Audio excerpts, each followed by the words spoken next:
अभी अभी पश्चिमी ईरान में हमला हुआ है।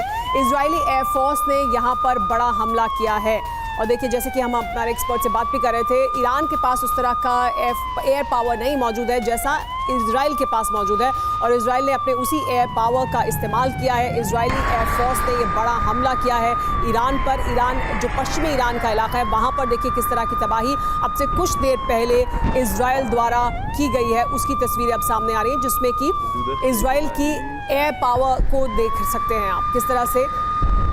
ये देखिए, ये पश्चिमी ईरान का इलाका है और यहाँ पर देखिए किस तरह की तबाही इजरायली एयरफोर्स ने की है।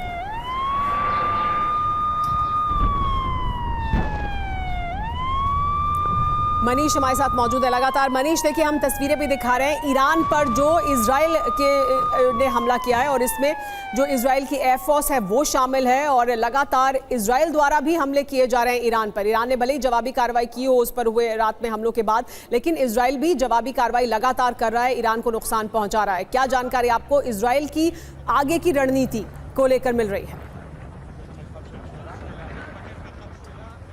देखिए, फिलहाल जहां तक इजराइल का सवाल है तो इजराइल के हौसले बुलंद हैं और वो इसलिए क्योंकि अब इस जंग में इजराइल अकेला नहीं है बल्कि अमेरिका उसके साथ आ चुका है।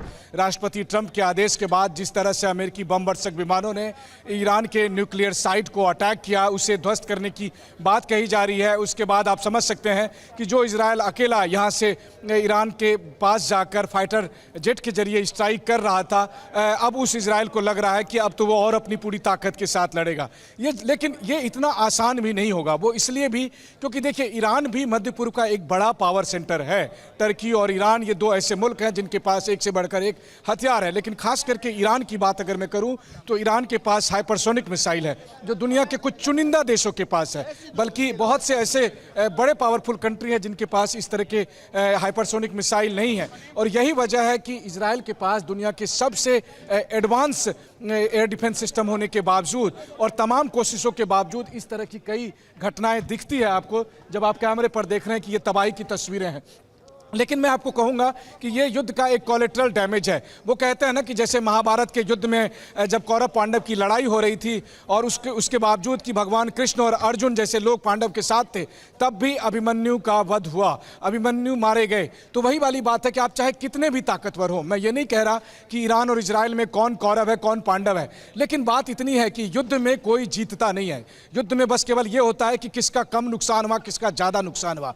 उसके हिसाब से अगर देखें तो इजराइल के फाइटर जेट जिस तरीके से स्ट्राइक कर रहे हैं, रोजाना वो ईरान पर 100-150 स्ट्राइक कर रहे हैं। रोहित, जिस वक्त मैं ये सवाल का जवाब दे रहा हूं, आप थोड़ा बहुत तस्वीर लगातार दिखाते रहिए। तो एक बात तो साफ है कि देखिए, सीधी सी बात है कि ईरान के फाइटर जेट माफ करिएगा, इजराइल के फाइटर जेट ईरान के भीतर जाकर 100-150 स्ट्राइक रोजाना कर रहे हैं। वहीं दूसरी तरफ अभी तक 13 जून से लेकर अब तक ईरान ने 20 बार मिसाइलों से हमला किया है और एक के बाद एक कई बार बहुत ज्यादा मिसाइलों से। बस अंतर यह है कि पहली बार जब उन्होंने हमला किया था तब 200 के करीब मिसाइल थे, लेकिन वो संख्या घटकर अब 20-30 यही बनकर रह गई है। और मैं आपको बताऊं कि ऐसा भी नहीं है कि ईरान के मिसाइल सटीक नहीं बैठते हैं, बिल्कुल सटीक बैठते हैं। मैं खुद आपको बता दूं कि कल जब मैं हाइफा में गया, हाइफा में मैंने देखा ईरान ने जिस लोकेशन पर हिट करने की बात कही थी वहां पर हिट किया गया था।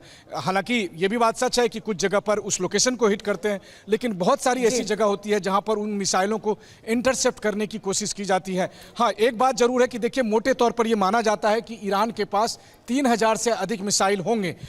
इजराइल ने अभी तक के स्ट्राइक में 500 या उससे थोड़े से ज्यादा मिसाइल खत्म कर दिए हैं। वहीं दूसरी तरफ इजराइल पर अभी तक ईरान ने कुल मिलाकर लगभग 500 मिसाइलों से हमले किए हैं। मतलब 1000 के आसपास मिसाइलें जा चुकी है, लेकिन अभी भी करीब 2000 के करीब मिसाइलें हैं। ये तो आधिकारिक फिगर है, पता नहीं कितने और ज्यादा फिगर होंगे। सबसे बड़ी बात है कि देखिए, वो बहुत से सुरक्षा एक्सपर्ट ने मुझे इजराइल में बताया कि परमाणु बम बनाना आसान है बजाय हाइपरसोनिक मिसाइल के। तो अगर जो मुल्क हाइपरसोनिक मिसाइल बना सकता है, जिसके पास मिसाइल सिटी है, जिसके पास खुद मिसाइल बनाने के ये सारे उपक्रम हैं, तो ऐसी स्थिति में इजराइल के पास मिसाइलों की कितनी अकूत क्षमता है ये कहना मुश्किल है। और उसका इस्तेमाल किसी वीवीआईपी के आने का, जो आधिकारिक बयान देंगे कि यहाँ क्या हुआ था। और जैसे ही वो बयान देंगे हम वो बयान भी सुनवाएंगे, दिखाएंगे कि क्या दरअसल हुआ है।